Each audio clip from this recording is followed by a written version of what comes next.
Being a Methodist minister, my father moved from place to place. I was a witness very early on to large distinction between the people who lived in the town and the people who were from the rural areas surrounding the town. And I thought, why shouldn't I really use what I know about this area and what I write?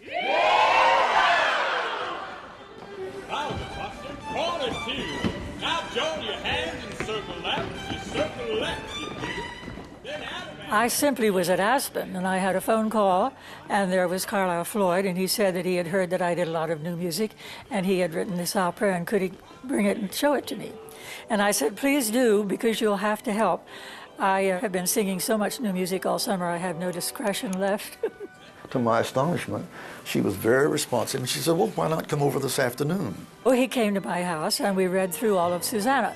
It just was right there, as normal as could be to me. The show, the person, everything. And she said, fine, she would love to do it. And then she was absolutely indefatigable in her belief in the piece.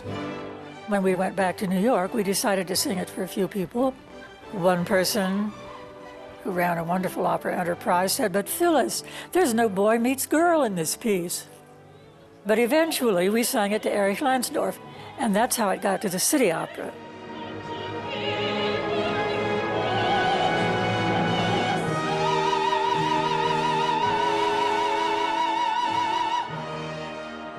And it was really that simple. Susannah was the first American opera that I know of that really caught the audience and was repeated season after season.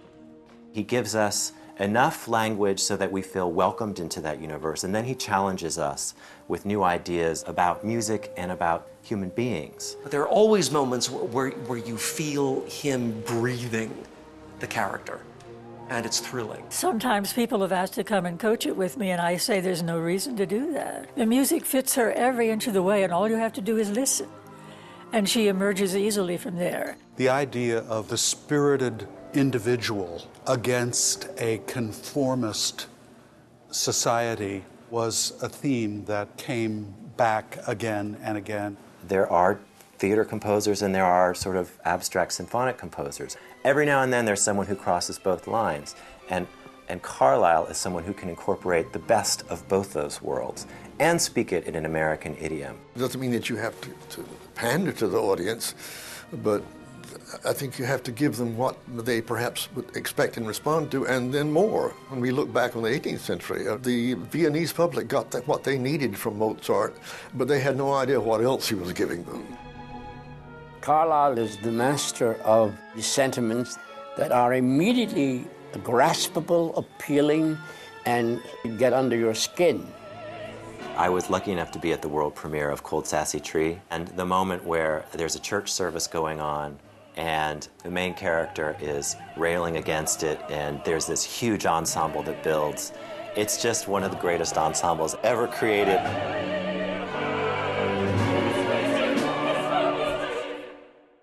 Of Mice and Men is a very bitter, dark rhapsody about America. The last scene when George is exhorting Curly, can you see it? Can you see the home that we have wanted before he has to kill him is devastating.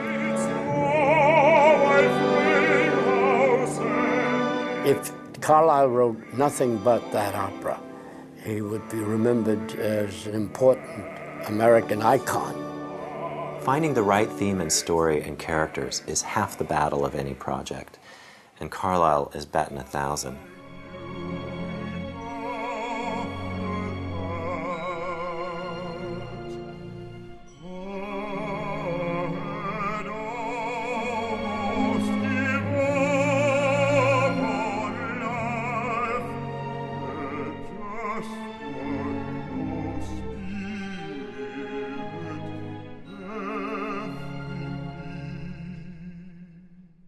Carlisle is a champion for young singers. The program that he founded with David Gockley at Houston Grand Opera, which still today produces some of the best young singers in the world.